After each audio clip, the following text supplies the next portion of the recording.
All right, so we're going to be getting started here in a moment. But first thing I wanted to kind of talk about is, Yuzu can be pretty rough on the hands. There's a lot of like high APM motions that you have to do, like even just the basic corner B&B having like a 2-3-6-4-2-1 as a single motion effectively.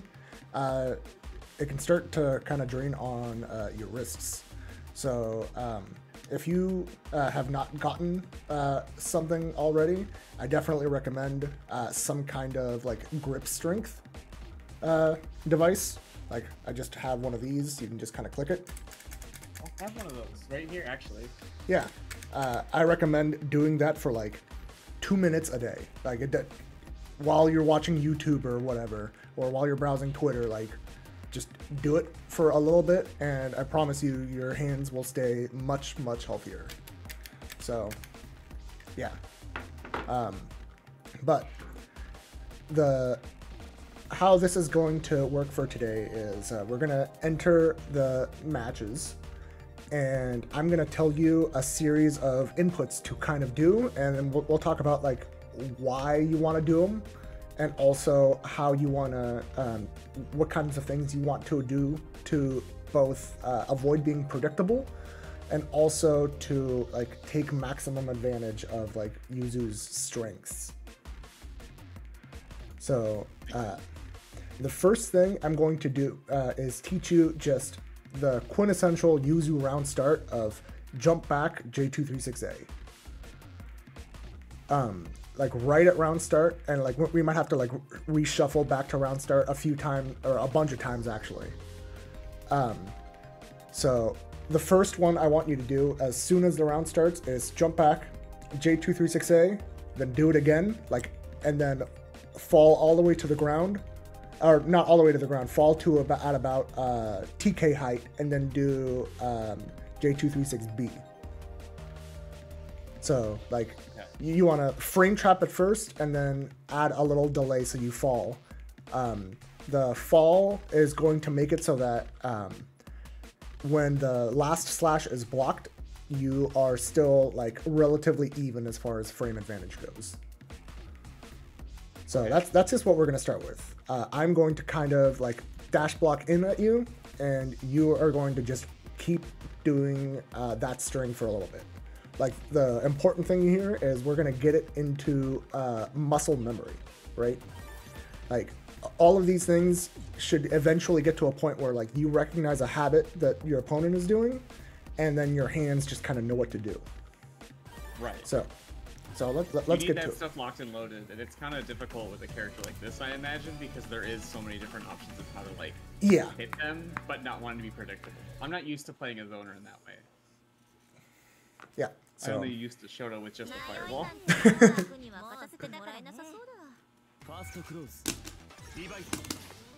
you go run that by me again? Yep. So just block for a moment. All right. So round start happens. That's all you need to do. Okay. So just do it to me right now. No, A, jump A, back. and then B? This is a round start. You're using. You're heading back to invalidate all of their options. Yeah, so just do it. Don't rebeat them. Just you gotta hold stance in the air. Yeah, and make sure all of the slashes connect. So A, B, right? Yeah. Yeah. And even on whiff, it doesn't matter. Like I'm just gonna whiff it here. Yeah. Okay. You can do it even on whiff, honestly, because it's the slash halts your air momentum. So just do that a bunch. All right. Now I want you to focus on the B slash. Fall. Make sure you're blocking. Fall and then do it. The ground. Yeah.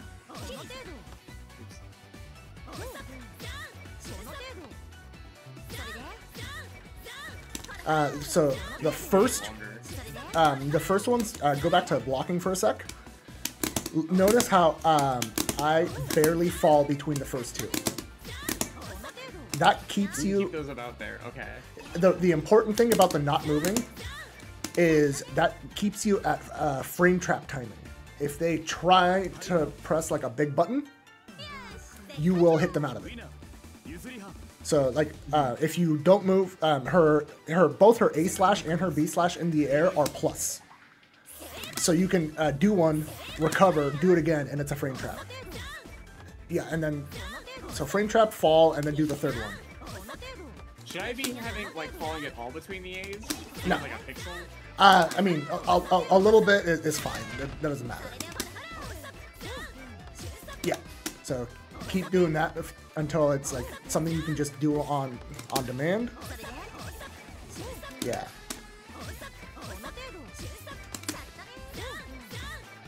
Does it matter if I hold C or D? Right now it is pure preference because D-pairing while holding C is significantly easier.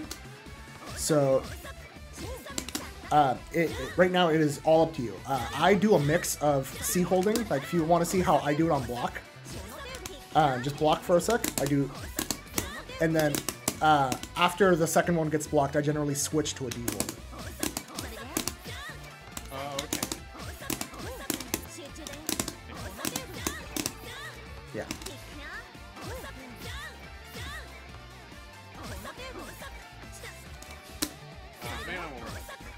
Yeah, don't worry about it for now.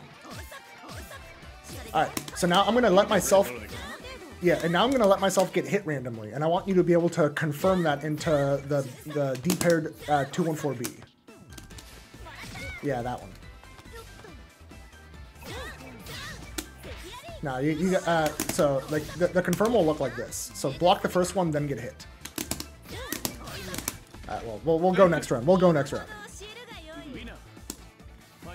Alright, block one, and then get hit. Oh, into the B. Okay, yeah. Yeah. I thought you meant on the hit itself. No. Yeah, so now...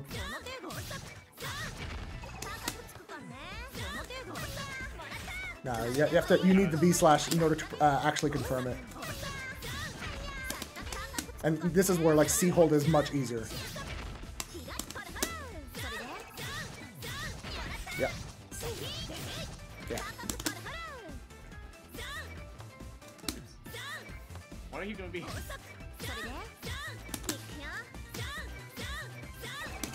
Yeah. Do a big fall, and here's the thing. If I get it on the B1. On the B1, we're gonna get to that. So now I'm gonna have you block the first two and then get hit by the third one. I messed that up. So like, eventually the lower, that's part of why you do it lower to the ground, because you can recover and still link another slash. Okay. So when you're linking, are you linking to another 236B? 236B or 236A. It's really spacing dependent, so you just have to kind of get used to that. Okay, but it can be either of those two, and okay. Yeah, it's just whatever you think will work at the moment. All right, so do that some more. Yeah, and like part of the falling is you don't want 236B to whiff unless you like know what you're doing. Right. I don't have to exit the stance the entire time, right? Because when I touch the ground, it's just like normal. So we're gonna get to that because the important thing, like the main thing that keeps Yuzu's stance so strong is the ambiguity. Like the first one that I taught you was just a natural frame trap. I'm gonna return to room just so I can kind of explain. So, I teach you the natural frame trap first so that you can get like respect from your opponents, because that one is like, it's not terrible to dash block, but if they attempt even an anti-air button, your A slash is going to win.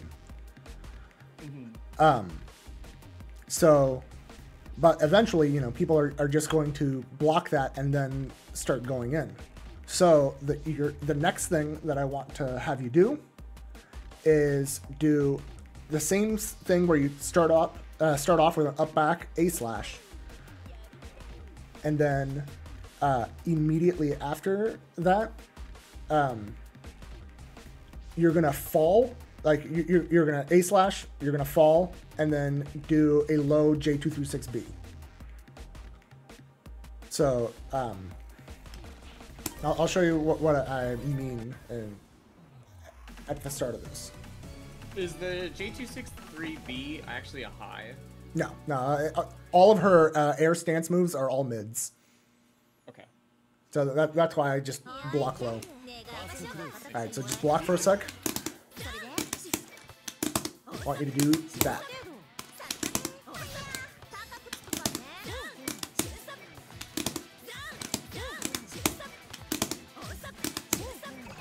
And the nice thing about doing it this way is you still have that ability to convert off of that with this. In the same way. Yeah. The J23. The main thing is being able to make that 236B low to the ground hit, and then you can always link into something on the ground. Mm-hmm. And Whether sometimes that be frame trap at 1 earlier, or that's the hit it does. Yeah. Or, yeah, and like you're in a good spot if you end up if it ends up getting blocked. So I want you to go ahead and do that to me.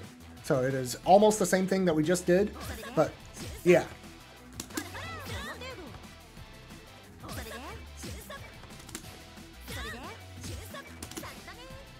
How critical is it to be super close to the ground, or is there a little bit of leeway? You need to eventually get comfortable doing it at many heights. Because, so now I'm going to show you, just stop for a quick sec. So, what I'm going to do is jump at you after the first one. And I'll show you what happens if you go low to the ground and someone jumps. So go ahead and do it low to the ground.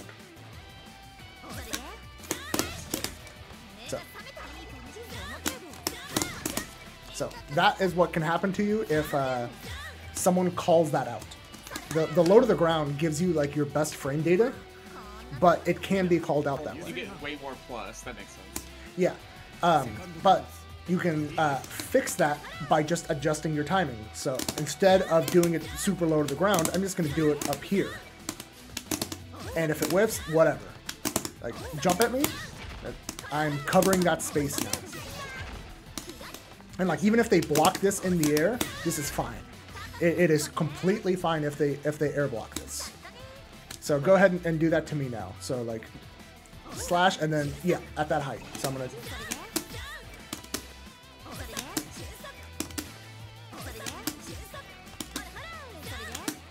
Yeah, so you can see how to cover different approaches using the exact same thing, but just slightly altering your timing. Right, makes sense.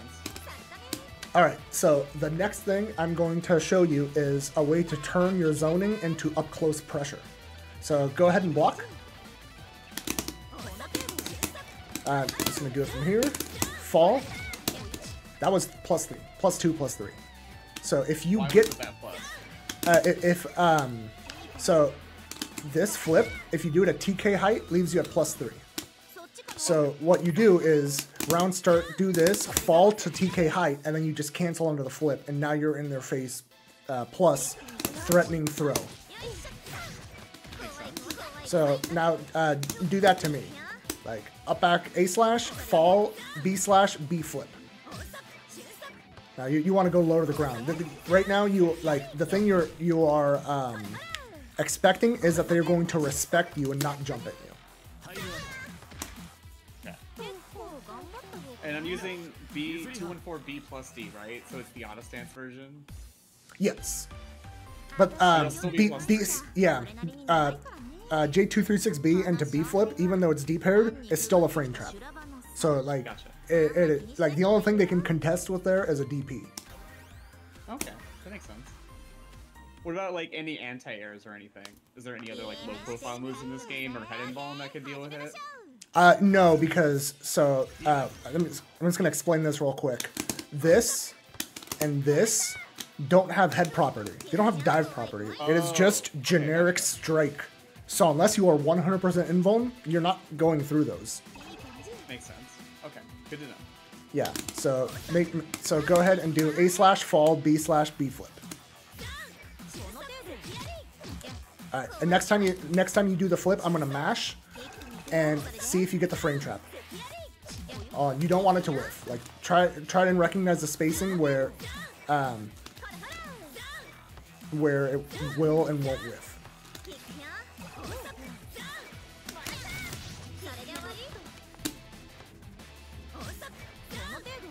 Go lower to the ground for the second one. Yeah, that was perfect.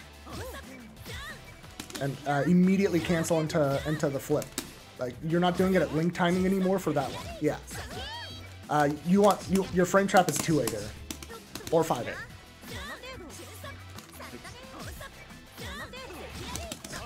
Yep. So you got the +3.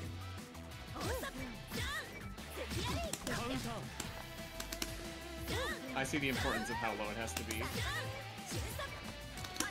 And I have to do it immediately, I think, it's the key. Yeah. You're deciding to do it beforehand. You're not checking if they get hit or not. Because if you get hit, then it just comes with normally. Yep. Yep, you got it. That makes sense. Okay. So that is like the first part of like how you can turn zoning into pressure is using a mix of timings off of just the round start jump back A/. And if someone is checking you, you always know you can do it lower or do this a little bit higher. And this is to protect you. And like you can mess with it with like checking someone with that one or check something with that. But the main thing is like if you are expecting someone to jump, you just do something a little bit higher. And if you think they're going to hold it, fall to TK height and get the benefits of them having respected you. And you'll pretty much always want to go into 2 and 4B to start pressure, because that's just really good, right? I'm not going to say always, because like the thing, or you know, the main thing that we are striving for is unpredictability. Right. If we are always going... Oh, Shaylee, thank you for the raid. Yeah, so the main thing is unpredictability, right? So if you're always going into flip, someone might be like looking for the flip startup and then be trying to buffer a DP. And like you will get hit out of that because it's only like it's a big enough frame gap that a DP will just tear through. Mm-hmm. But so do that a few more times on that side. Yeah, that was too high.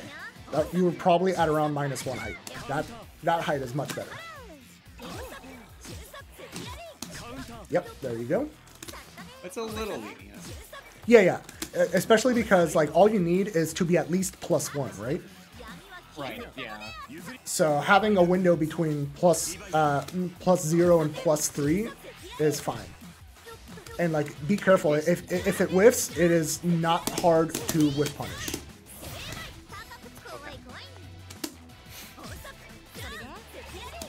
So there, like, be mindful of your spacing.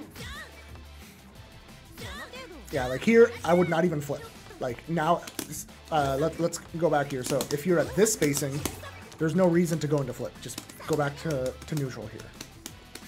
So horizontal spacing matters if you're thinking about going into flip. Yep, absolutely. Got it. So try that at a few spacings and just get a feel for it. I think that was the correct height. I think you just didn't mash in time.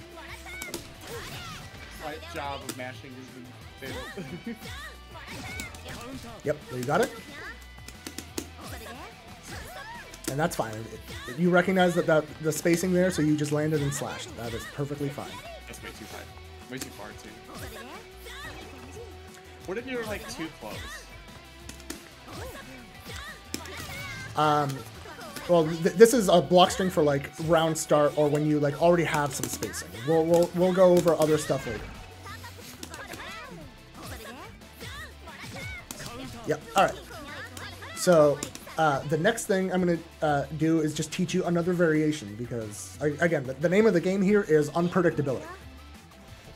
So we'll start on the next round, but we're gonna start introducing visual noise. And what I mean by visual noise is we're going to do things that do 0 impact to the match, but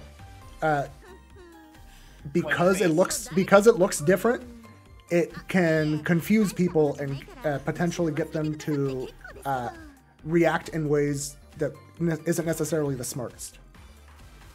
So what I want you to do is just block at round start, and then I'll show you what I want you to copy.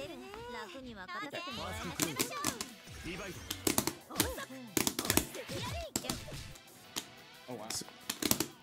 So what it is round start, up back, A slash, jump cancel, A slash, B flip.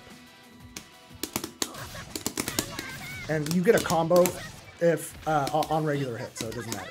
You're able to, so go ahead and block. So start with just that. A slash, jump cancel.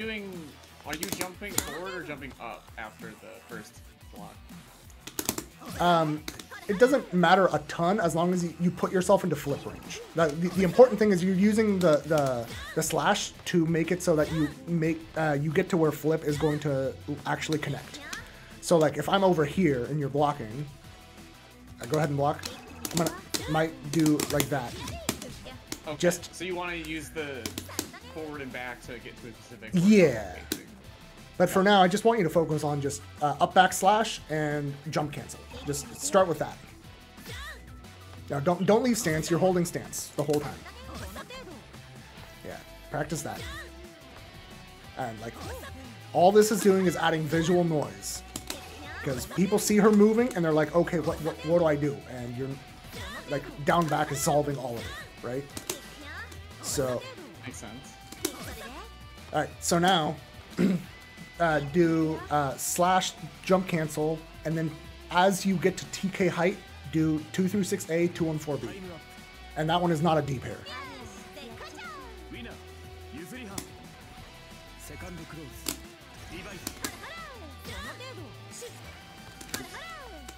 Two, 3, 6A, 2 and 4B, right? Yep. Don't leave stance. You keep leaving stance when you jump.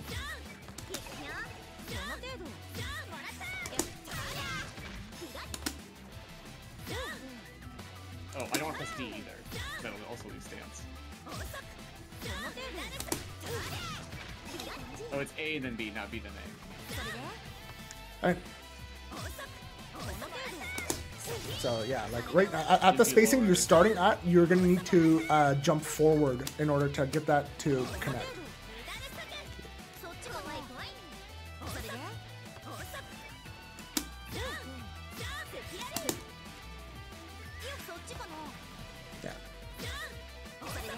And for anyone watching, like, you can do these kinds of drills just against the bot in training mode. Like, the important thing is being able to just do this stuff in a match without having to think too hard.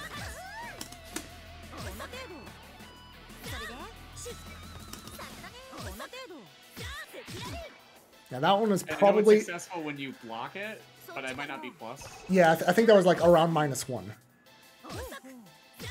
That one is like at least +2, I think. There we go. That's +3 for sure. Oh. Yeah. There you go. You're getting it. And as you can see, sometimes you end up going to the other side, and that can also add to the confusion.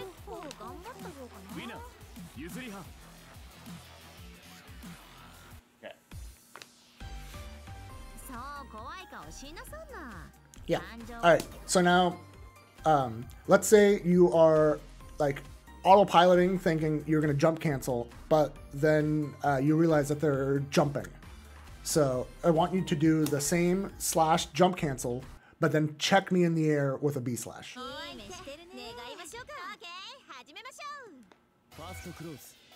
So just block for a sec, and I'll show you what I want you to do.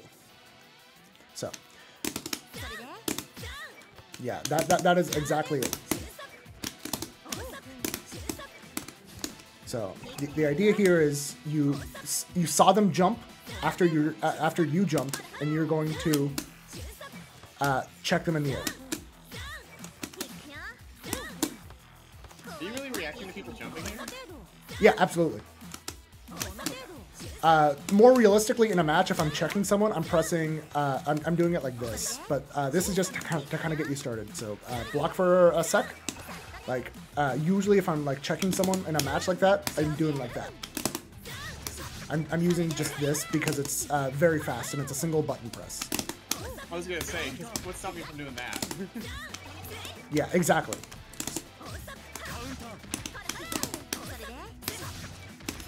Okay, that makes more sense. And this is super disjointed. And like, even if you don't get a combo, who cares? You got some grid for scoring the hit. I kind of float for a little bit too. Yeah, so do that. Do that to me now. Yep. With 6B, or do you want? Yeah, just with 6B. If you're doing 236B, it's because you're preemptively kind of calling out someone jumping. The 6B is your reaction, and it's a thing you do on reaction. Sorry, I'm also typing this down, like realistic for a second. And Burnt Tofu, yes, this will be on the channel. I'll upload this to YouTube later as well. Will this be on the test? There's no test.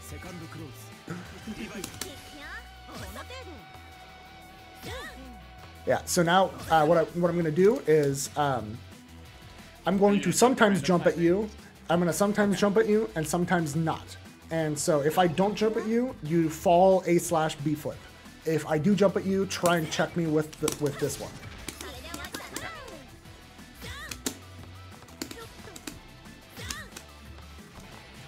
Yeah, it's a lot later than I think it is. Yep. Yeah, there's a lot of blocks done there. All right. Nice.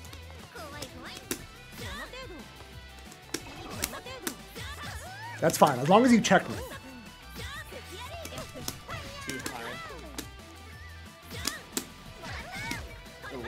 No, that's fine. Eventually, like, jump and block for a sec, and I'll show you what you can end up eventually doing it. Arrow blockable. Yeah. So, like, sometimes your zoning patterns lead to them being stuck in the air, and then you can just kill them. And that's new as of Uni 2 because she now has 2 FF. Yeah, she had arrow blockables with, like, landing and then doing this, but it was harder. Oh, okay. It's just now easier. This covers a way better angle. Yeah.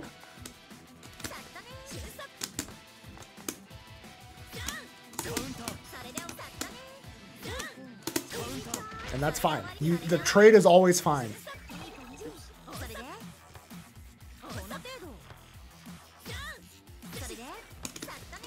Alright, so next thing. I think I know where to look for it, I just need to get used to it. That makes sense. Yeah, and like you can run drills like this on your own as well, because like ultimately a lot of this you need to just have the muscle memory of see someone approaching from this angle, press this button. Right, and I can also make the bot mash 2A there to check if I was plus or not off the flip variant as well to check. Or I guess the game would just tell you now that it's plus or minus. With the frame data. Yeah, there's lots of ways for sure. All right, so. Next thing that we're gonna do is just 236A, jump cancel, fall all the way to the ground, and then do a 6C. Repeat that one more time. Yeah, I'll show you the sequence.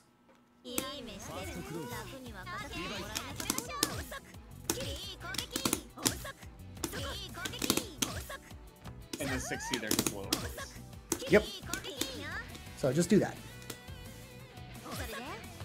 And you can do it from a jump cancel, and you can also just do it falling as well. If I'm C holding, what's the best way to try to land and then do a C button? What you need to do if you choose to C hold by default is they didn't, you hit confirm, or rather confirm that they blocked it, and then switch to D hold during that block stun. So you see, if you look at my marks, look at how I'm holding C first, and then I switch to D. When you do it. Yeah. Now you want to do it all the way to the ground. The reason for this is a lot of people try and shield her standing, and then That's what you're aiming for. Why don't they just shield her crouching if it's a mid? Because you would expect people to be smart, but they never are. Noted, I'll write that down. Like, yes, you can just crouch shield everything. Even the best players will end up falling for this on accident every now and then. Like I have the same problem fighting Millia and Gear because it's just fundamentals of fighting games. If someone's up here, you're gonna stand like naturally. And when there's a lot of visual noise that you're adding with your big jumps, with your teleports, things like that, eventually someone accidentally does the like primal instinct of this. Yeah, makes sense.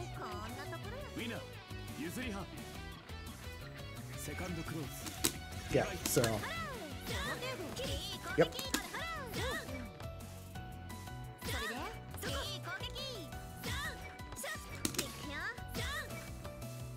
Alright, now I'm going to show you a variant of that. You're going to do the same thing, but you're going to land, and you're going to be ready to anti-air me. And the anti-air you're going to choose is 6A. So you're going to do land, and then once I jump, you just tap A. It's your 6A, but once in stance, you can just press 5A and it comes out. Right, because hitting the button in the stance just does the 6A version. Yep, exactly. Mm-hmm. You want... It's A, not C. Yeah. I get screwed up because it's like, this is this, but in the air, it goes down. But yeah. Then on the ground, it goes like down too. It's weird. You'll get used to it. You'll get used to it. Oh. Yeah, you gotta hold stance. Yep. And don't do it preemptive. Like, wait until you actually see me and then do it. Yeah, you have plenty of time to react.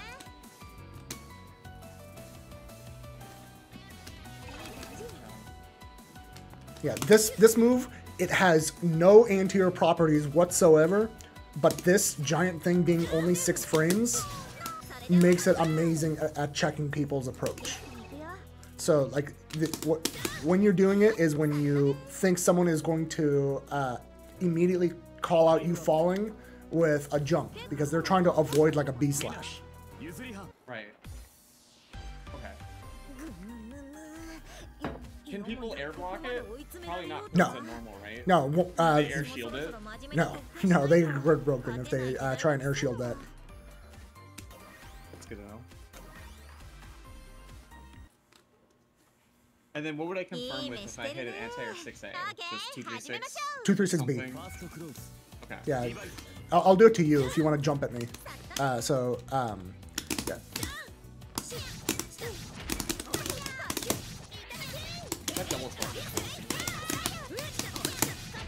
You don't have to do that full thing. The important thing is 236B into whatever damage you can score. No need to be optimal. Scoring the hit is what matters.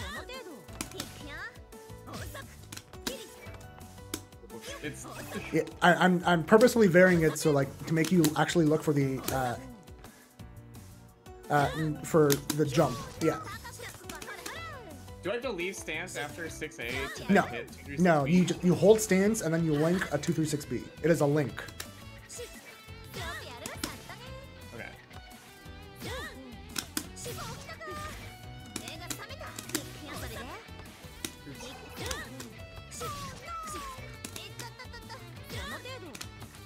Wait, don't hit the D button. Oh, no, that's fine. That's fine. Like, I have to hold stance. This character is very complicated for a newbie. No, it's fine. It's just that's why, like, we're running all these drills, because there's no way you can expect to think of this in the middle of a match and then be able to execute it. You have to just do it on your own. Even though it, like, seems simple, it is weird in the hands. God, it's a link. Don't do it too quick. Do I have until you touch the ground? You have so much time. Yeah, you don't need to be in a hurry. Like, I'll show you the, like, how lenient it is. Jump at me. Okay. That was, like, barely not a combo. So I'm entering. So just jump at me. Just, right, and then you could. Yeah. Okay. So for now, I'm just gonna hold and enter stance, and then, yeah, there you go. Yep.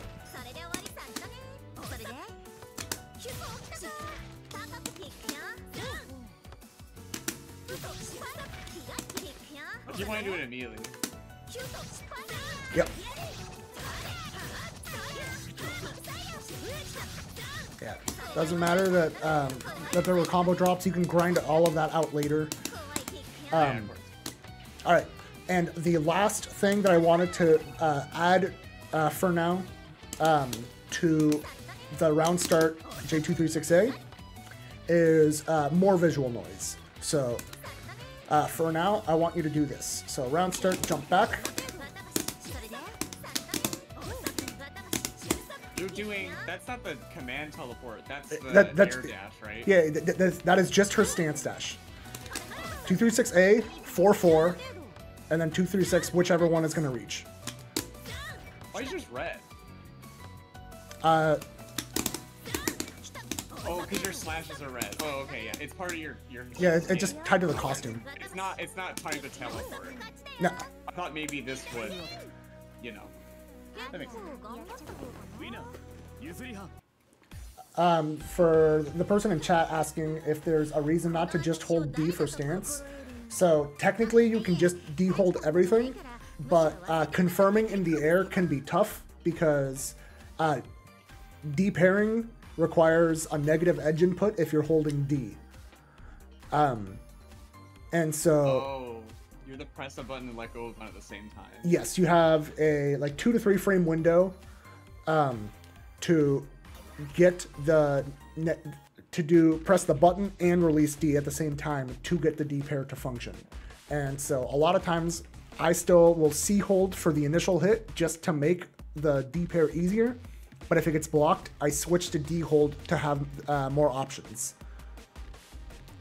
Yeah, it's hard. It requires a decent amount of practice, and it's why I generally recommend like new Yuzus, even though D holding isn't necessary, to still even though C holding isn't necessary, I still recommend doing it at first because it is mechanically so much easier. And like you can like get to just playing the game faster. All right, so let's run that drill again.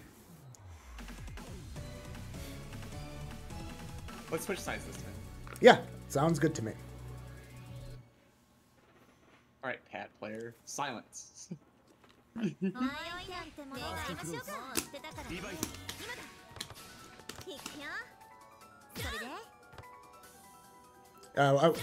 now we're doing the air backdash. Oh yeah. Yeah. So block for a sec. So. And like that's just one example of how it can be done. And the nice thing about guaranteed to lose height? Yeah, you always lose a little bit of height. Okay. So you can chain them if you want. Ultimately, the goal here is ambiguity. You want people to not know when the next slash is actually coming. Right. Because all of the slashes are unreactably fast. They once you're in stance, they cannot hope to react to the slash coming and block it. Either they were already blocking. Go ahead. Sorry. You can't use the dash central for this, can you? No, it has to be just be 4-4 or 6-6. You were saying? Oh yeah. So while in stance, all of these slashes are so fast that people are either blocking already, or they're getting hit. They're not blocking. They see the slash and then they block in time. It is not possible. It's like a 9-frame move or something ridiculously low, right? Yeah. The air ones are slightly slower, but still within the unreactable realm. It's like 12 frames in the air for these ones. No one's reacting to 12 frames to block. No one. Right.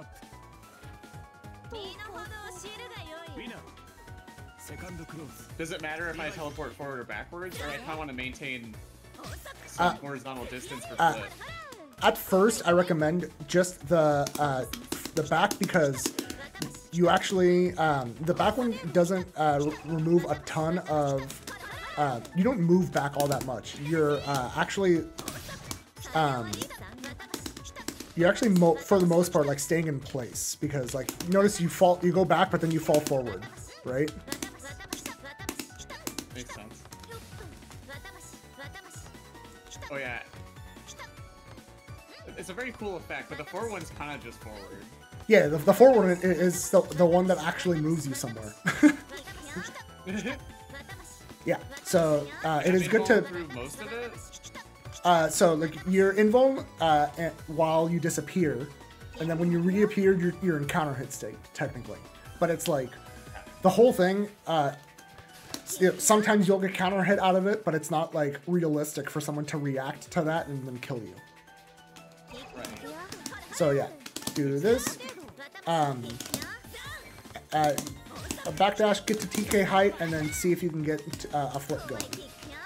Should I try to do 236A, 214B flip, or should I try to do 236B to 214A? Whichever one you're in range for. It doesn't matter. Like you're gonna have to just kind of make stuff up on the fly. Yeah, so that one whiffed. So sometimes you might need to like dash forward if you want to get that height.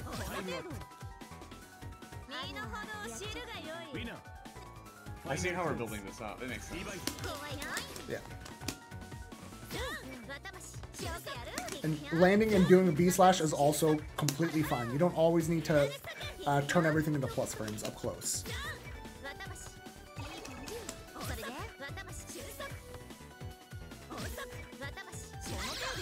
Yeah, be careful with that. You'll just die there.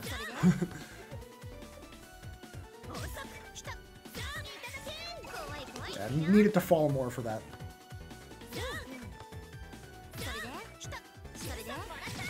Yeah, that one's probably like 0 height.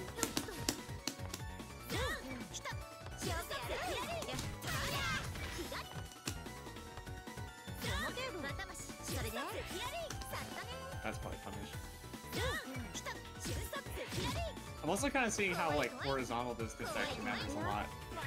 Because I keep feeling like, as a zoner, if I'm like max, it's kind of good. But playing people, this is actually kind of bad because they can throw like projectiles, and a lot of characters have projectiles in this game. Yep. Like Nanase can throw her projectile uncontested because I'm just not close enough to threaten anything. Yep, exactly.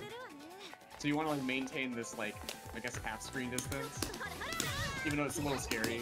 Yeah, it's a little bit scary, but it's fine. And notice, like, you scored a hit you weren't expecting to hit, but the flip still allows you to convert regardless. That is nice.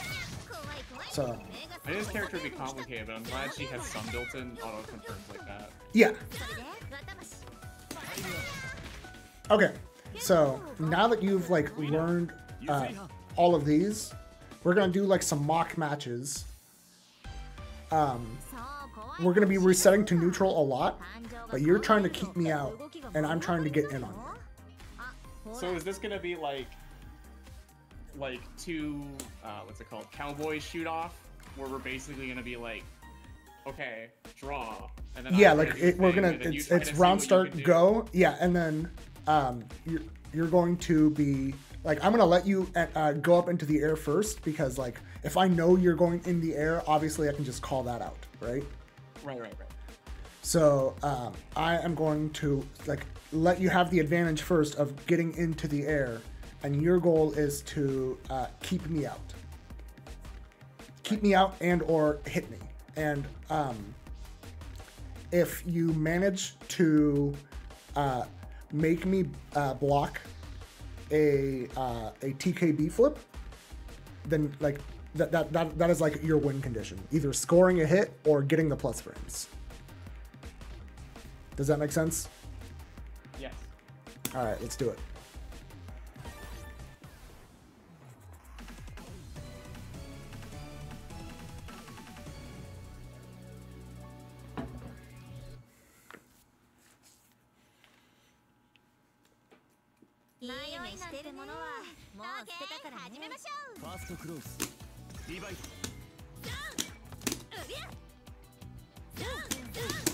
Okay, that's good.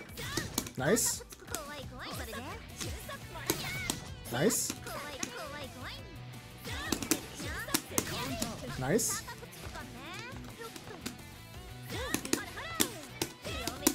Alright, that was your loss. That definitely wasn't a. That was a read instead of me reacting for sure. I'll take that anti-air as a win for you. Nice.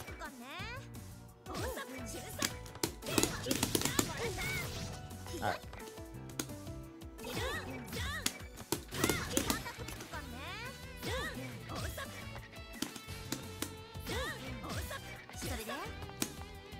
I don't want to flip there. Exactly. I'm messing with my own spacing. If you're really far out, should I just land with the new Yes. jump again? Exactly. Okay.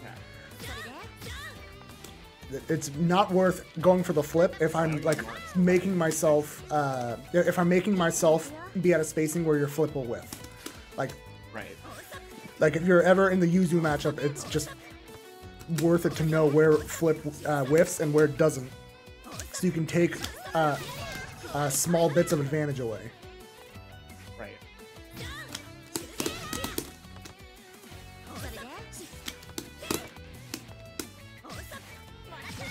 Nice. So if I just flip at that height, am I still plus? Is the 236 slash before it Needed. just some extra frame trap? Yeah, it's just to keep it safe. Right. It also makes it easier to time because then it's easily just like, oh, if I hit it this low, then you can just input it again. Right. Yeah. Makes sense. So I want you to like, while we're playing this, incorporate like the jump, and I want you to also incorporate the air backdash. So see how like I went If to you block something, then we're good. yeah, but like so like there you got me to block and could have gone into flip to be at about +1. Okay. So even if you block something and I'm like right here, but I'm above you, I still have options because I can flip. Yep. Okay. And for that's fine. Even if you're close, as long as I make you block something right here.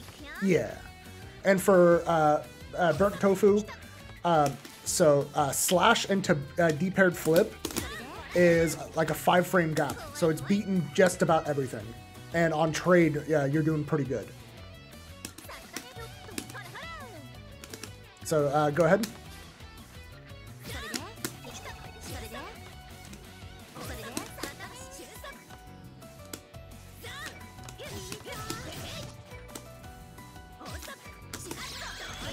Oops. Trying to read. I'm not trying to.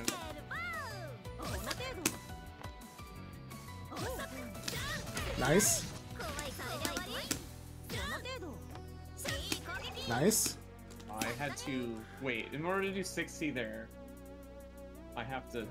Yeah, you have to switch D-hold. to D-hold. Yep, absolutely. Right. And you're D-holding depending on if the low TK height 236B hits or not. No, I'm D-holding, like, literally how I always do it is first one is C-hold. After that, if it's blocked, Always switch. that's all it is. And like you can hear it in my inputs that like I hear I notice it gets blocked, and then oops. Like, I'm trying to make it look extra loud, but you can hear like when I'm switching. Yeah. Right, but that can happen. Yep, I absolutely. want to use A. Yep. Mm-hmm.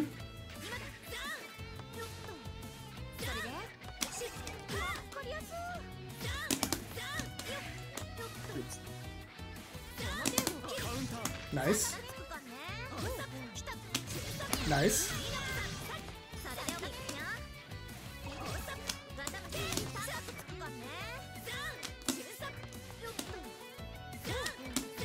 Does it always start with 236A at a high height? That's the most common one. I'm just giving you like a starting point. It gives you the most canvas to try to interact with things. Yeah. But like you can absolutely just start at J236B. It's just a lot of times you want to be at, like around this height if you're gonna do 236B first, because up here, this just whiffs, right? Right. And it whiffing is fine if the opponent is like trying to shield a lot. So like whiffing stuff that isn't actually going to connect into their shield is not bad. And shield and Uni 2 now cost meter, doesn't it? It's always cost meter. Oh, we know. Okay, gotcha. But yeah, so I'm just 2368 covers the most options, but yeah, so we'll do one more round of this, and then we're gonna move into the next topic. Okay.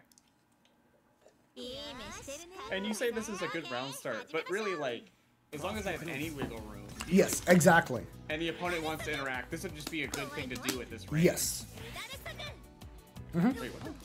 I don't know. Oh, I think you were like mentally switched sides. yeah. Nice, nice. Maybe you don't do both of those, because that's too committal. I don't even know what that accomplishes. Well, no, so like this.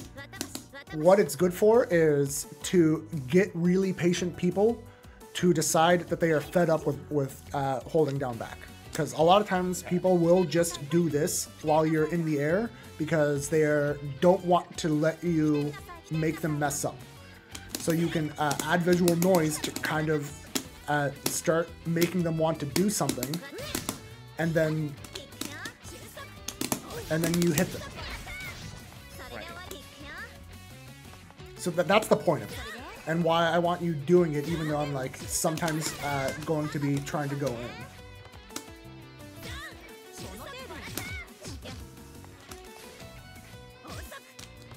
Nice.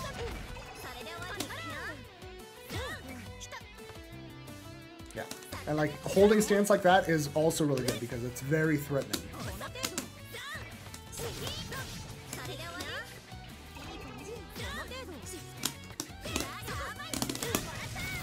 And that's like a slightly different example of how you can do that same concept.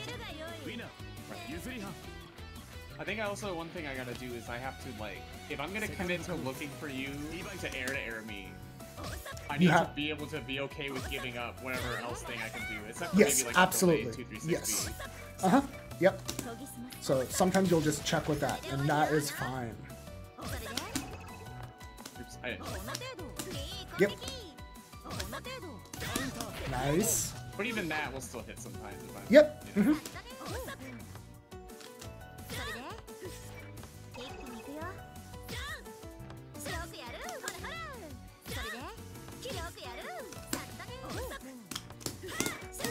I just beat today. Close. This is actually working really fast. Like, I am learning to do this much, much quicker than I think I would playing this game for like a month or two. Yeah, this character requires just doing a little bit of drilling, and it's not actually that hard. You just have to put in a little bit of time.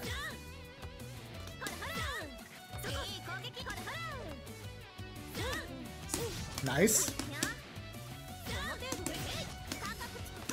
So like now I'm mashing. Yep, so now I'm mashing, so you want to frame trap with your 2368. Do it too slow. Yep, there you go. That is what. How fast is it in the air? Like 11? Something like that, but you start out +3 from making me block the first one. Oh, okay. But it's +0 in stance on the ground, isn't it? Yeah. The air ones are slower, but have better frame advantage. But the frame trap is a similar size. Yeah. Yeah. Gotcha. And then I can confirm that with below 236 speed. Oh, whoops. Yeah. So there, I was trying to anti-air with my own anti-air. I gotta be okay with it hitting and then knowing I can land and do 236 or go yeah. a little lower. Yep, absolutely.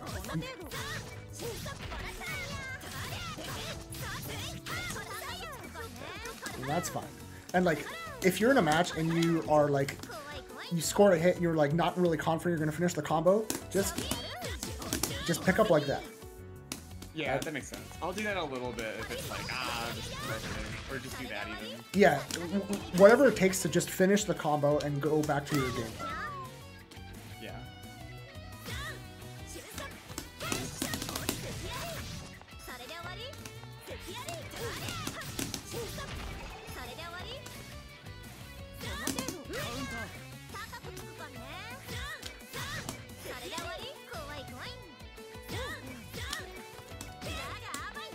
But I can still do another 236B if you block all those, right? Yeah. And like you can even do like if you want to block for a sec, you can even do a D pair 236B down low. Right.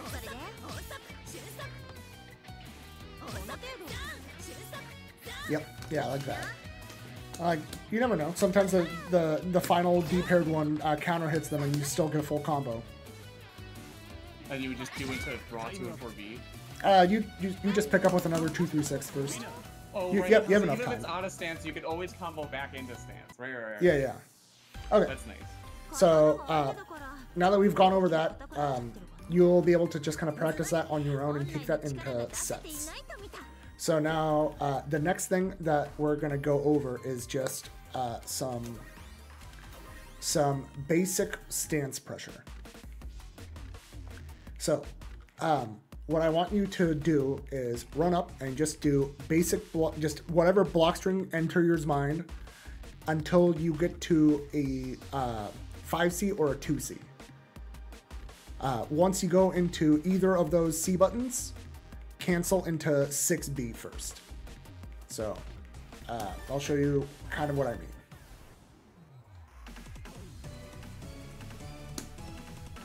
And the important thing about going into 6X in general is that the 6X, while in stance, the entire recovery of them is cancelable. And also, they are 0 on block on no cancel. So their 6 frames have a huge stagger window and are 0 on block. So you're just gonna go.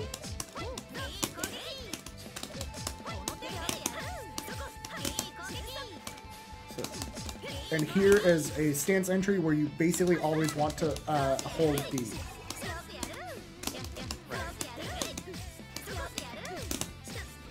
So that's what I want you to run up and do. Just buttons. Once you get to a C button, do 6B, and then just mess with the cancel window. Do not 236. Yeah, there you go. And you want to, yeah, you gotta hold D.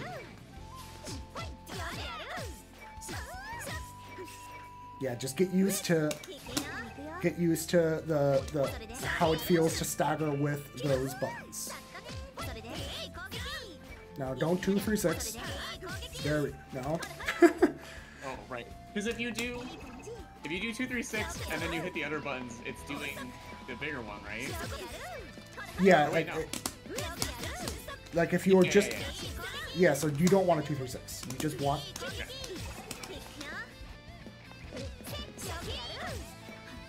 I keep creating a whole beat.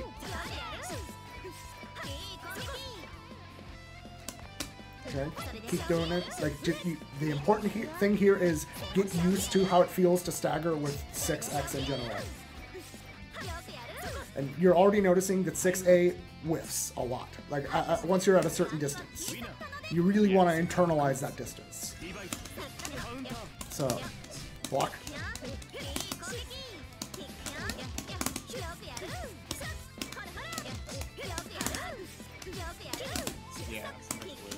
Yeah, and you know what? It is fine if it whiffs because this has virtually no recovery. Like, I have whiffed this thing, had people jump at me, and I still anti-air them. Right. And you don't use the mark because entering the stance doesn't use a mark. Yep. Mm-hmm. So you can do this and just do it again. Yep.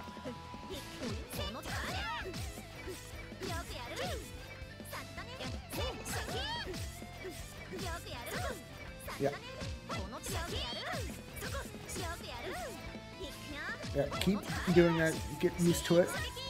Now, now the next thing I want you to do is same thing, but start adding some big stagger, or some like no cancels into it. So block.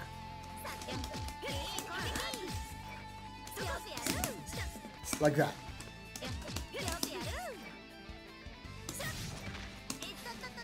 Because remember, it is really threatening if you're in stance doing nothing. Now don't 2-3-6.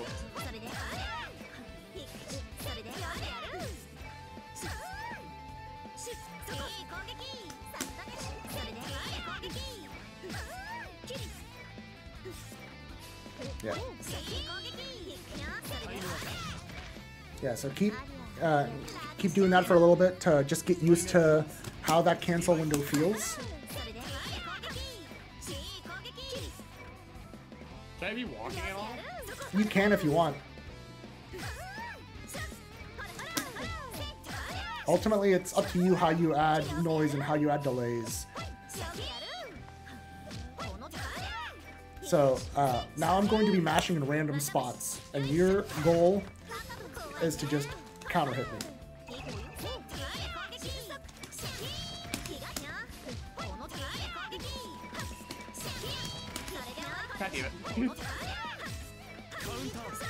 There you go.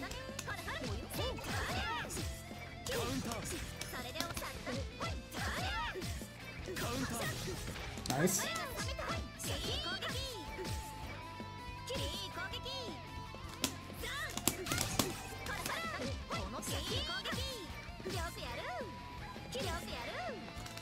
And so your hit confirm when you're doing this is going to be a 2-3-6B if you have the mark. Sometimes all you get is the like not even 1k damage, and that's fine. So like, so if that's the case, would you prefer to try to go for 6A when you're in stance first? Because you're closer, which means it'll lift less, and you're not using your A mark? It really depends on what you think they're trying to do. Because if you go like, if you go into that, the nice thing about doing something like that is this 6E might catch a dash block. Right. Because it's low. Yep. Everything is just about like, what do you think the person in front of you is gonna do, and then you just pick the stance option that covers that. Sometimes you want to use the 6A in case they jump.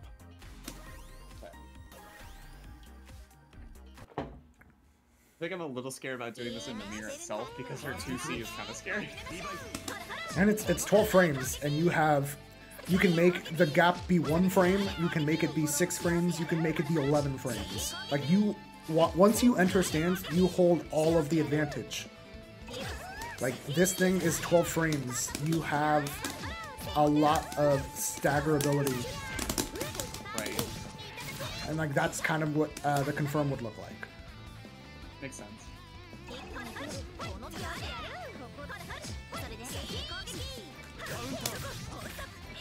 Yeah, you want 2-3-6B too. Oh, I used the mark. So like if you already used your B mark, how you would go about it is so block until the first 6B. So like you recognize you score a hit, 6C can like stabilize for you, and then you can even do a D pair 2-3-6B. So and then get I'm gonna burn up my my B mark here. Okay, so get hit by this. 6C 2-3-6 BD, and like that one, sometimes you just let it rip. And if you end up a little bit minus, okay, you go back to neutral where this and this becomes really good again. So you're fine. Does that make sense? Yeah. So, if you hit a 6 button, you want to go into 2-3-6B if you have your B mark. Yeah, as the hit, that's your hit confirm. 6C into D pair 2-3-6B. Yep, exactly. What about if you're missing both marks? Then you hit like a 2-3-6A. Because it's anti-air, can you just raw do it? It's really hard to confirm because like if you get hit by like this, it is such a awkward confirm because like that will just whiff sometimes. So it's better a lot of times to just take your small victory of scoring a hit and then go back in. Also, worth noting, so mash after the first block. You can actually pick that. You can leave stance and still pick that up on counter hit. It's specific to the 6C. So like a lot of times you'll be staggering like that, and then you just pick up into a full combo. Really good damage.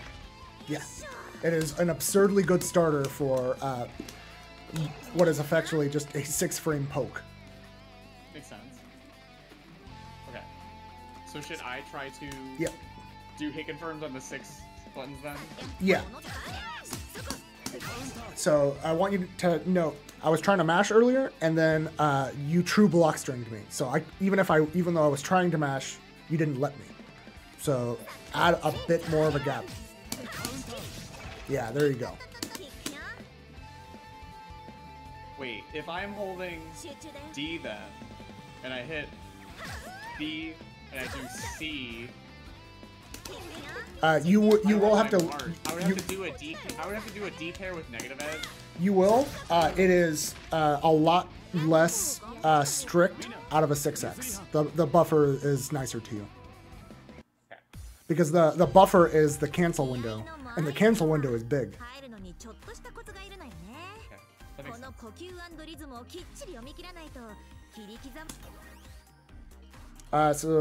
Someone in chat is asking, how do you pick up off of 6C 236B since they are higher than normal? So let me just kind of show that.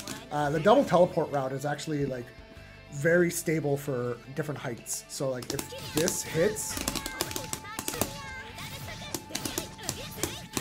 that 421C into dash forward? no, it's 421C, 421B.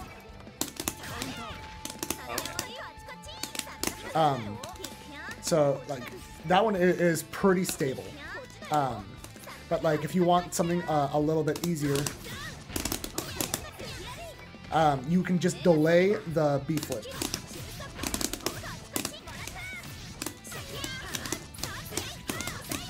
So you C teleport, fall a little bit, and then flip. So let's go back to like around here's where that will connect.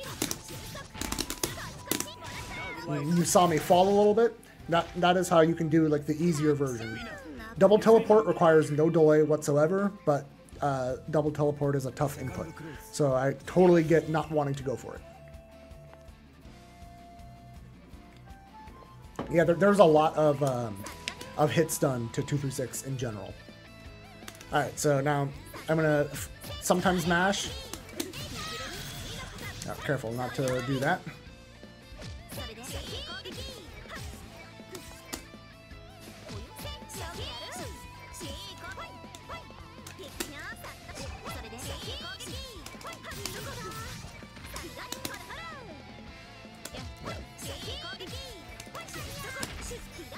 That was 2d6.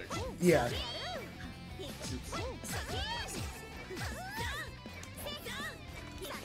Yeah, so right now what I think I want you to practice just against me blocking, and you block for a sec, is just practice this.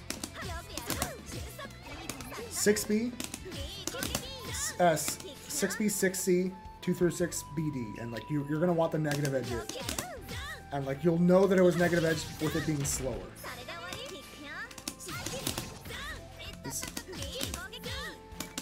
Right, this is the honest stance version. Yeah, and if you must, do 6C, 6B, 6C, just to make sure that you can't do the normal. So do you always recommend entering stance with 6B? 6B is just the longest, so it covers the most options. Right, that makes sense. This could be useful too because it's a low. Yeah, for sure. It just depends on what you think you need at the moment. This is the safest, but is the easiest to block. Right. Okay. Yeah. So what I want you to do is just 6C, 6B, 6C, 2 through 6 BD. So do it to me. 6C, No, start 6C first, just so that you always burn the B mark. And then 2 through 6 B. Yeah, there you go. And now...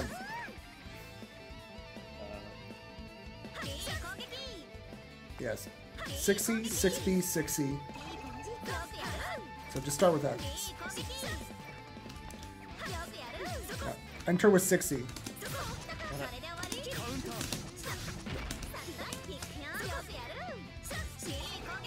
So, like... maybe it'll help you if you just enter stance like this.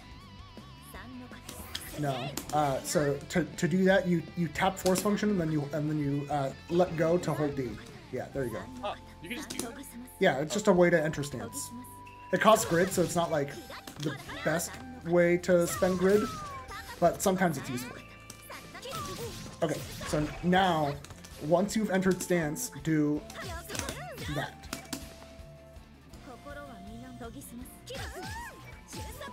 Yeah. I didn't do it right. I have to let go of D and press D at the same time. Yeah. You D-paired it, but you did 2 and 4. Have it. Uh,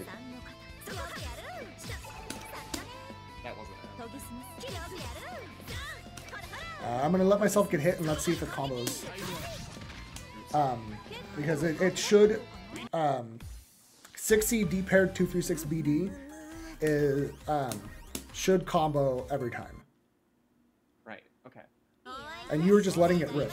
That is not something you can hit confirm when you don't have the mark. And I want you, so when you enter stance, I want you to do 6B first. Burn the B mark so that you don't get access to it. That's what needs to look. Right.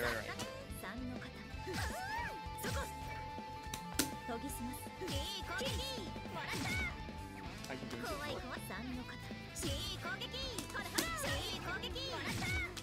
Let's make it one quick motion. Just we'll add staggers later. Just for now, it has to just look like that. It's hard for me because I'm used to only doing this. Yep, no, you're gonna have to get used to a bunch of them. It's fine. Alright, burn the B mark first. Yeah, the burning the B mark is just so that you can be forced to learn the negative edge.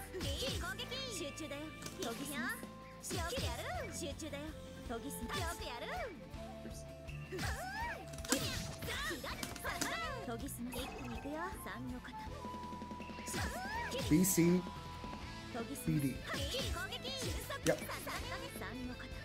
Yeah. Yep, that was perfect. Yeah, that was it.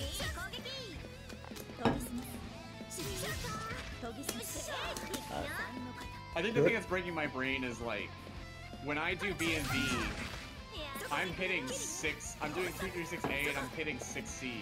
Yeah. So right now I'm actually pressing like 5B. I mean, I could just input it as 6C, right? What's stopping me? Nothing. Because then you always have control. And it's preference. It is just preference. Once I enter stance, I just do 5Xs because I'm slow or I'm lazy. But if it makes it easier for you to just do that, it's not like you have a 6 to 3 motion to accidentally get. So you can hold C or 6 if you want. Alright, get the D pair. There you go. That was good.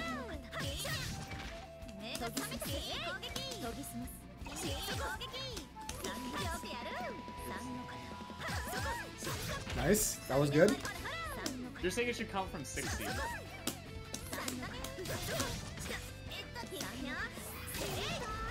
Oh, whoops.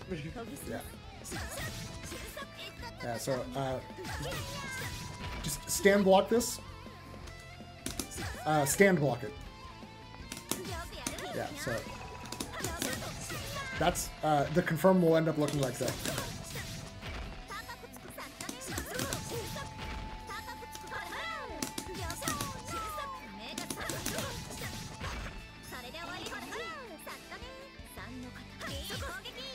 Yeah, you want the D pair to come out like right away. Hold on, I gotta like think. Yep, there you go. You got it. Yeah, all I'm looking for is you get the quick cancel. Yeah. Yep. Yeah, you're getting it. All right. Next round, we'll do it from this side. I've never done negative edge in my life. Yeah, Actually, no, that's not true. I played Hilda at some point, but I've never done it with another button. Yeah, nah, you're getting used to it now. Like this is like where I like to teach people negative edge because it is the most forgiving from 6x.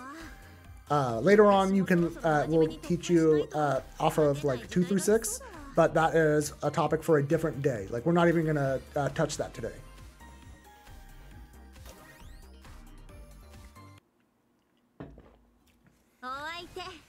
But that will be like getting more comfortable and consistent with the negative edge here is definitely going to be like some homework for you.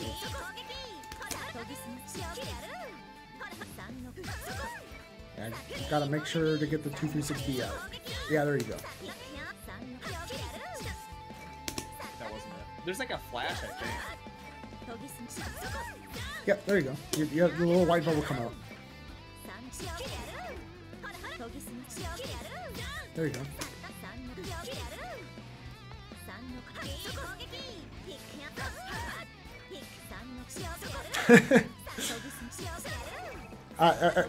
Aki, I have done like teaching stuff in the past.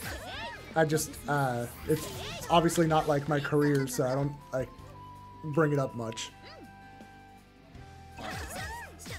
Okay, so now that you like can do it kind of basic, so now what I want you to do is to run up buttons into 6x's and just at a random point, just dash up throw. So go ahead and block. It's gonna look like something like this. You don't want to do the teleport? Is dashing up and leaving stance faster? It's more about ambiguity.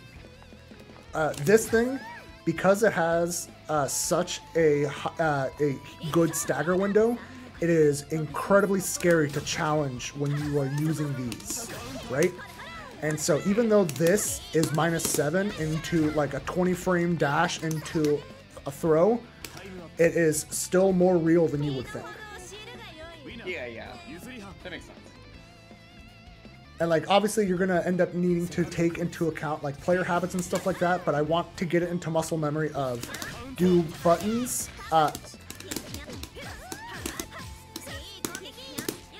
and just being willing to do that.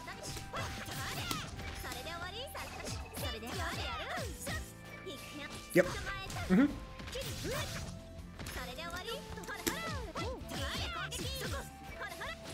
Yeah, and like make the cancels more ambiguous too. Like add a bigger, yeah, like that. By no canceling the first one. Yeah. Yeah. Vary how you cancel, and it will be much harder to be ready to check you. Now, the next thing is very similar concept.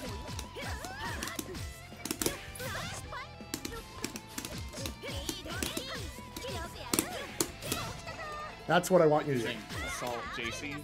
JC or J2C. JC is like if I'm at this if I'm at this distance, hold on, like that'll just whiff, right? So you just have to be mindful of distance of press JC or press J2C. Can you do IC J2C? I mean it whiffs. Oh, okay. You can never assault this. No, it has to be like up here, and even that you see how it hit at TK height. Yeah. So like you need a decent sized jump to get J2C to connect like that. Yeah. So next round we'll start with you coming up, doing some 6x's, and then into an assault.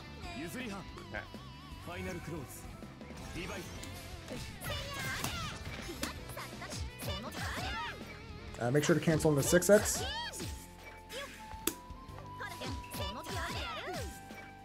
Now, don't air assault, just regular assault.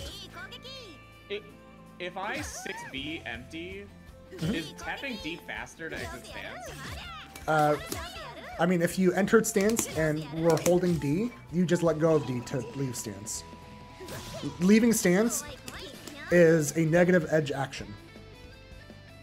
If I do 6B and I don't plan on going to stance, should Then I you- just not touch the D button at all? No, then you tap D because, Okay, so you Because- just have it there. Gotcha. yeah, you tap D because by pressing D and then the letting go part is the part that tells Yuzu to leave stance. Okay.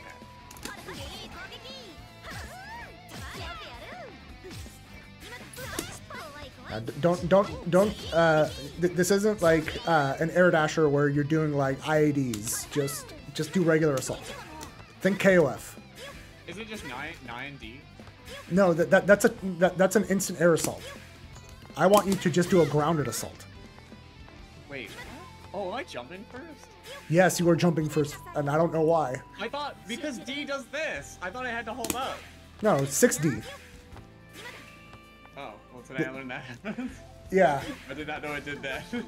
I always do 9D. That explains a lot. So 90 is fine because then you can do double overheads. Ooh.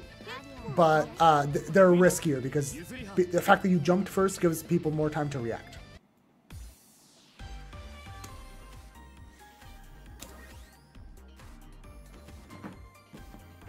It looks like my cat has entered the stream if people can see her. But yeah, the other thing is air assaults do not track.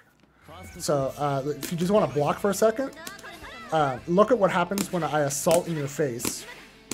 Look at what happens when I TK assault. Oh, that explains so much because I've been doing this and I'm just like, aren't they supposed to like stop in front of them? Yeah, that's a core difference. So yeah, so now that you get that, run up buttons, do like somewhat of 6x stagger, and then assault J2C. So go ahead and do it to me.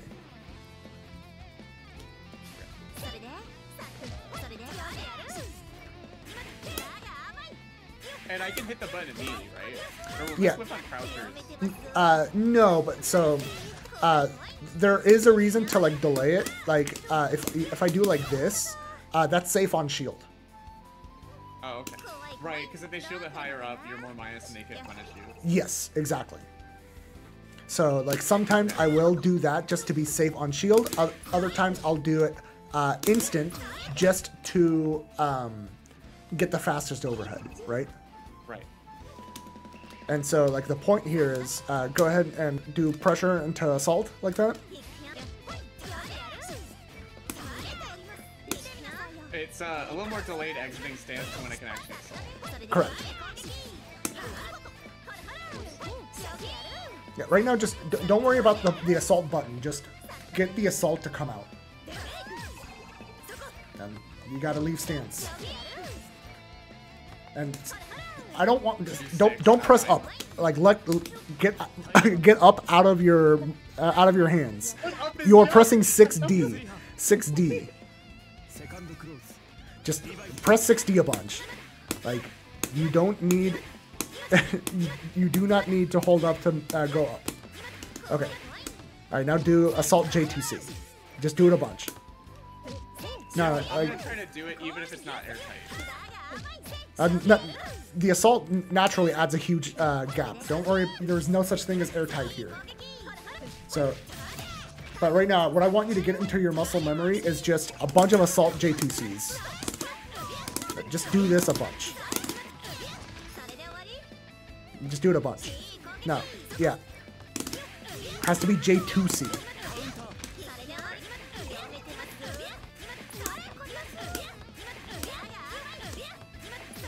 Alright. Now see if you can do it from a stance exit. No, don't press up. On this jump! No. Not in this game, it's not.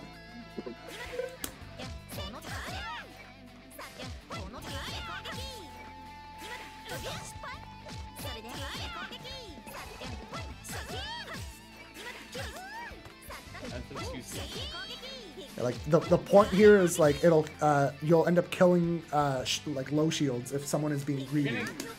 I'm getting caught up a little bit because this is 2 hits, and then 6B's kind of slow on a stance. Yeah, I mean, it's a big delay because you're -7 and then you do a 26 frame overhead. Like, none of this is real on paper, but Under Night is not a game about doing real pressure. It is the fake pressure that... You can make it real to the opponent. Yeah, everything is just... Like, what can you get away with? Yeah. I can do this. I can hit 6D and be airborne and be okay with that. Am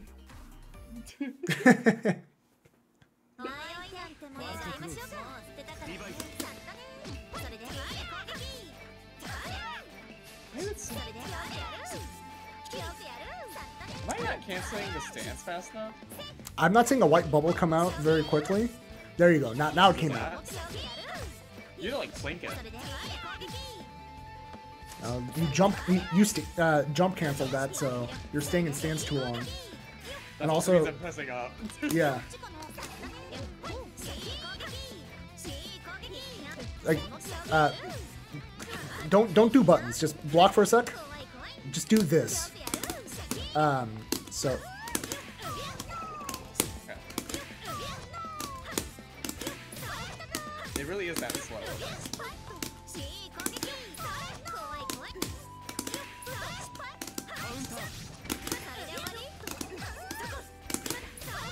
That's all you need to be doing. No up. No up.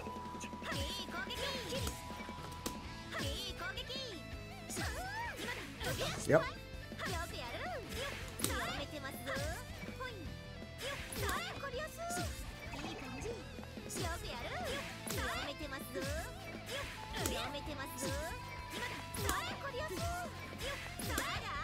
Is that about right? Yeah, exactly. You are doing it correct. Now add the buttons leading up to it. Okay, I can do this. I can do this. We will get to defense eventually.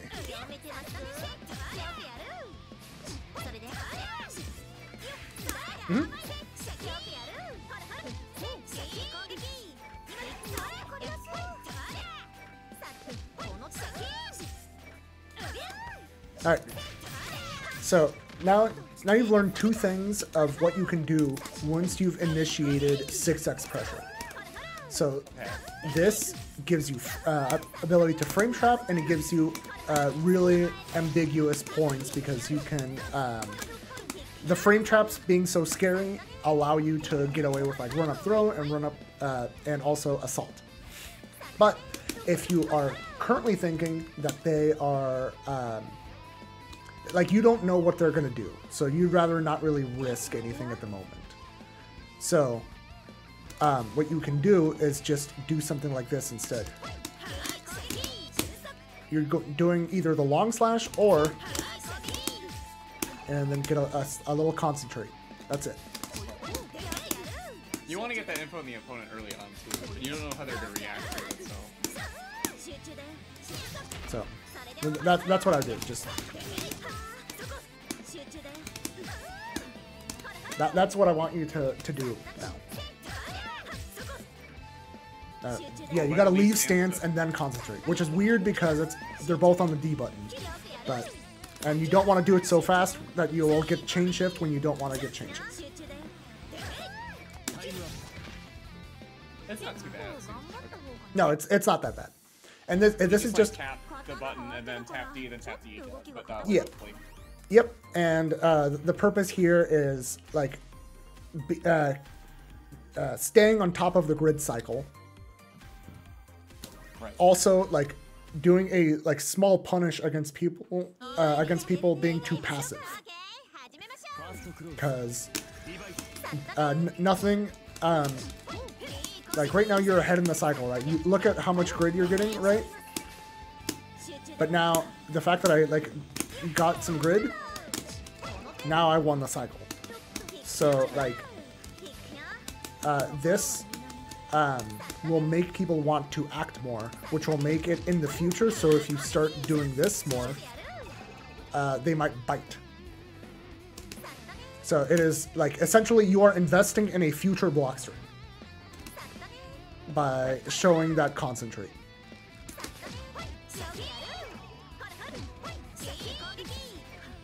Mm-hmm. Yeah. Yeah.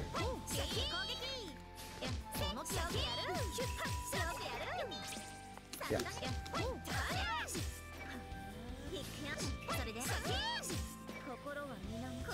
Yep. Okay. So that is the basics of like stance pressure. This is like a cornerstone of it because of how flexible they are. Because like, I just remembered one last thing I wanted to add. Sometimes you want to like just hold stance because the instant they move, you can check them.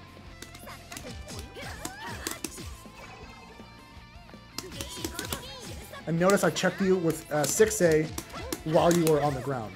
Like, come at me.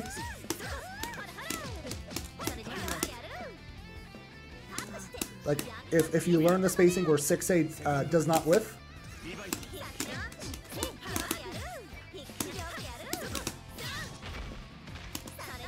So, now do it to me.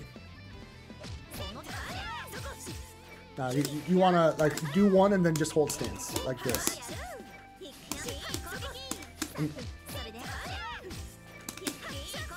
Yep.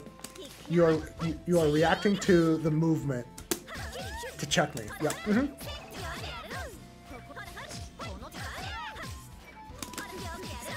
Mm-hmm. I keep forgetting to actually do B to get in the stance. Okay, so you were just a little late to react to anti-air there. There you go. Blind spot. Yeah, that one entered your blind spot, but that's what 2FF is for. Can I 2FF in stance? Mm-hmm. Yeah, it's a stance move. Wait, how do I 2FF? You used up your B and C marks. Force function needs one or the other. I'm hitting my... There you go. Wait, hold on a second. If you use up both B and C, you no longer have a force function. Because the input is B plus C. So I'm trying to do 2B plus C. It doesn't do it. It does this. Oh, so the reason why you're not having it come out right now is there's only one force function per block string. Or per stance. Oh, because I entered it that way. Oh, yes, okay. because you entered stance with force function, you don't get access to your 2FF. But if you enter stance with like 6X, you do get it. See? But if I do this, then I don't get it. That's kind of weird because if you enter stance, you keep the mark for whatever you did. Yeah, If force you function is... FF, you lose your FF. Correct. Uh-huh. Just... that's always been a limitation of hers. It's never mattered until 2FF became a thing because there was never really a need to force function more than once per stance. Right, but now there is. Yep. Okay, so... Yeah, you want to enter me with 2FF if you see me jump. Yep, there you go.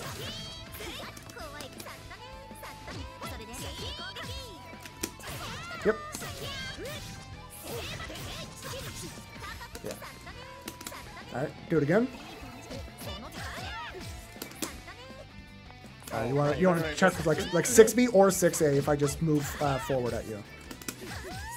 Yep. Don't press all those buttons at once when you're checking. Like just because this is a link confirm, you want to either stagger, like that is a way that I frequently confirm.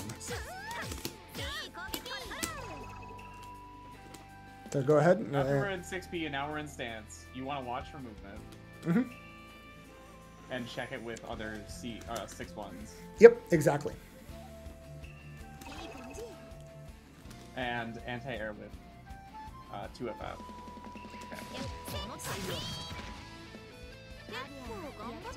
Okay. She stretch. Yep. And then the other thing you can do from it, if you're like you're worried about like some huge EX plus move thing, like think like Tsurugi 236C that just covers half the screen, is, you know, super fast, and like when you're at about this range, it is like impossible to actually react to, even though there's a super flash. So what you can do when you're like thinking someone's going to make a big play like that, and we're back to the beginning. You can just try to create space with that. Okay. Yeah, so like... Wait, are you doing this, and then are you doing this? So I literally left stance. You can even do it from like... I mean, you can do it like staying in stance as well. Okay. But like you can... It's whatever you think you can get away with. Right. Okay. That seems kind of nice. Like if you are entering stance, you think they're gonna DP. I guess it might hit you still up here, but yeah, but just space button, then up back J236A. Yep.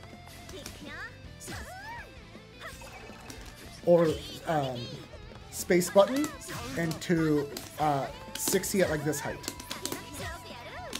This height is really good for 6C because it will high profile a lot of mids. Like it'll high profile a lot of like 5Bs, some 5Cs, and it's like a pretty easy confirm because you just go straight to 236B, 214B.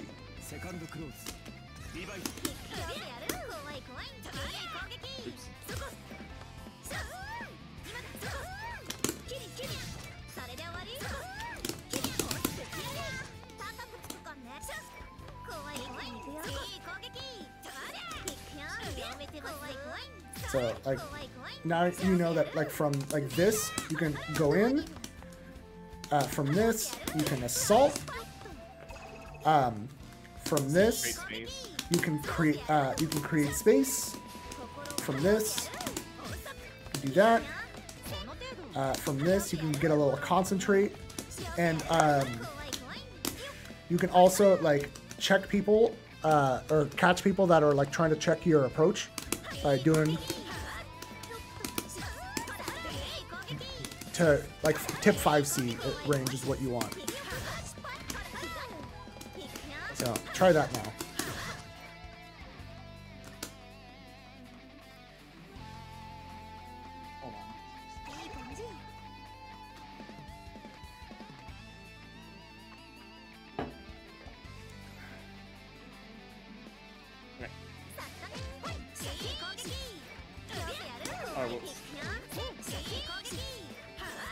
Yeah, you want like a just like a slight dash. Yeah, and you don't want 660. Yeah.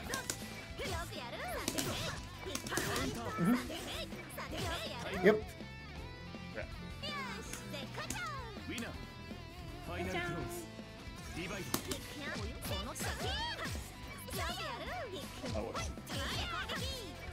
I mean, 6-6B isn't bad, but 5C generally covers more options because you can do it from further out. Makes sense.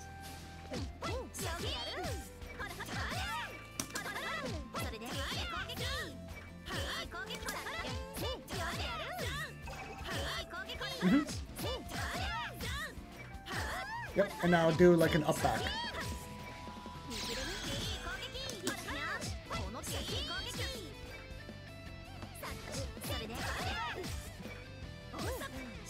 Yep. Yeah. So that like all loops back into like this being such a core part of her pressure. You can use that to get in with the flips while you're running pressure. If they're not biting, you can run up through. I have ways to pressure the opponent at a distance. I have ways to pressure the opponent close up. I have anti-airs for those. I have ways to open them up for both of them. Yep. I have plus frames. Yeah, exactly. So like all of this, like the thing with Yuzu is like all of her things kind of like flow into each other back and forth, and like you end up kind of like freestyling all of it based on like just whatever you think is currently the best. So Right. So, and so I do have like a bunch more that I want to get to you eventually, but I am thinking that I've already overloaded you with a lot, even though it's like all somewhat similar. But I'm a huge believer in that it is better to teach just like a few things that do a lot, and then come back when you're a little bit more comfortable with this stuff. I think so too. This is two really good things because like I usually think about fighting games in spacings, basically, and then from that spacing I think of like the triangle, right? Yep. Atewaza. Yeah, like sometimes you're doing things preemptively, sometimes you're trying to be reactive. So, and like this gives you like the cornerstone of that, because like sometimes you're putting these buttons out there just because, other times you're like, you know, maybe I'm gonna hang back and see what they're gonna do. And like sometimes your like reaction to what they're doing is also kind of preemptive. Like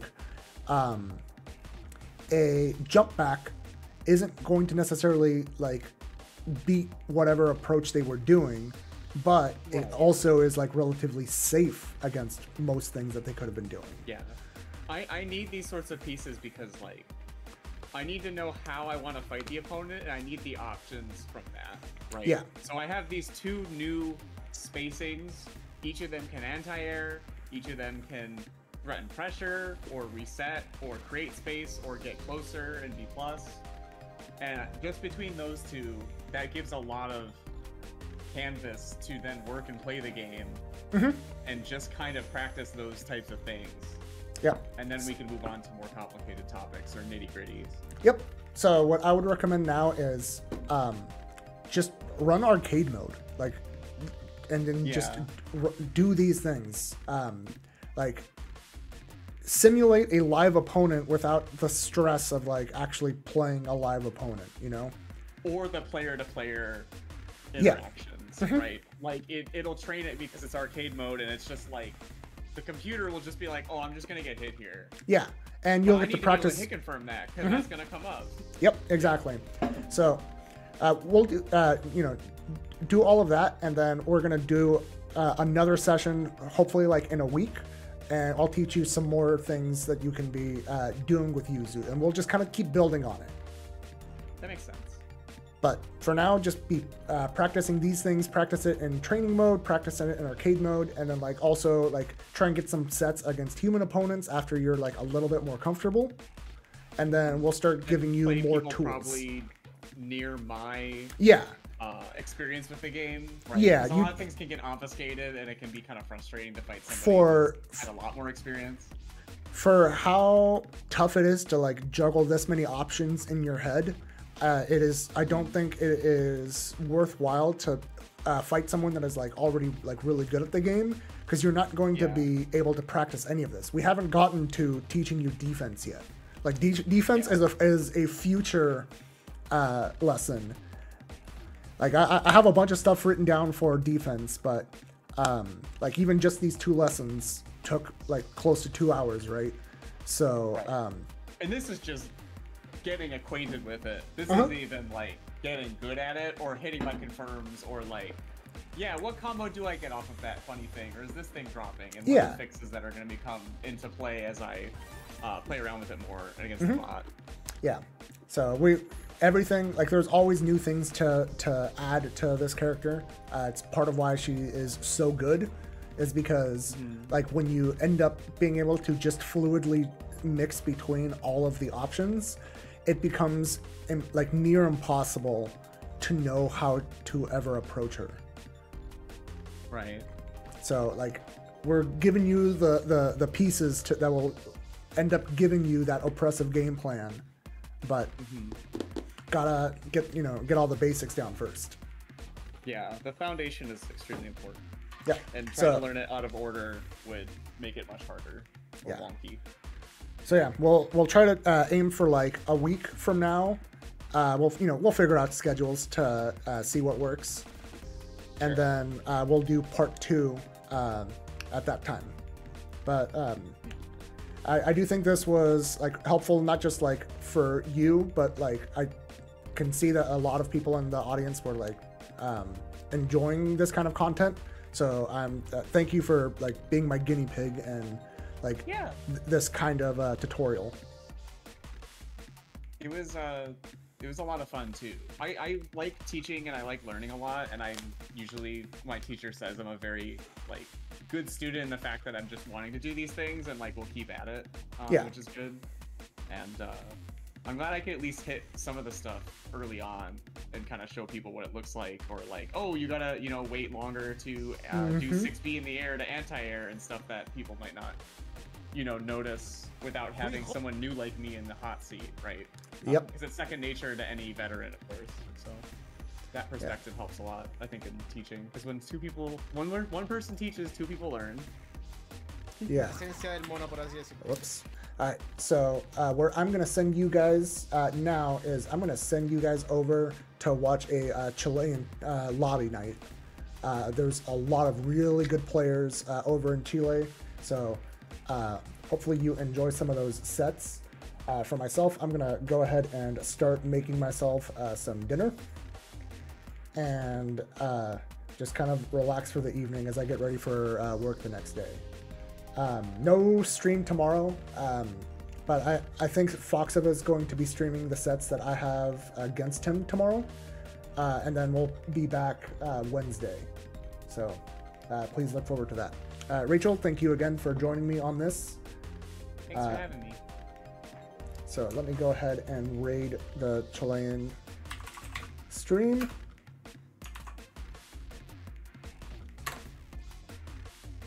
Alrighty. Yeah, thank you again. We'll do this in like another week, and we'll do on Wednesday. It'll be back to more just training long sets, trying to you know, learn more matchups, and we'll go from there. All right, see you guys. Yeah.